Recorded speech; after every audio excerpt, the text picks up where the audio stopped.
Ayaw akong tikita na ito. Oh, ito na yung ano ko. Oh, sige. Tikitan mo ako. Piso. Tayo mo nga ako tikitan. Piso ka lang, piso. Tikitan mo na nga eh. Oh. Kasi yung problema ko dito, pag no helmet daw, bata, okay lang daw.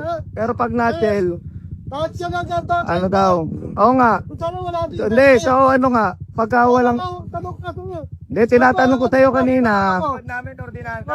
Oo nga. Wala kaming ordinansa sa bata. Pag no helmet ang bata, okay lang. Okay lang yan. Okay. Wala naman kami yung pinasipilitan nyo eh. Oo nga, pag no helmet ang bata, okay lang. Wala kami yung pinasipilitan. Basta ka kami. Eh, ba namin patubad siya, malaki sa bata. Oo nga, pag no helmet ang bata. Patubad namin, ordinansa. So pwede ako magkangkas pagka walang helmet bata. Hindi ka mahuhuli, pero pagka nutshell ka, huli ka. Ano ba naman kayo? Simpleng batas lang eh. Pag wala daw helmet ang bata, walang huli. Yun. Okay. Ordinansa eh. Wala kami ordinansa. Walang ordinansa eh. Okay. Oo.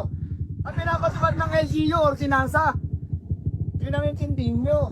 Ang nutshell, ordinansa yan. Kaya iuhuli ka.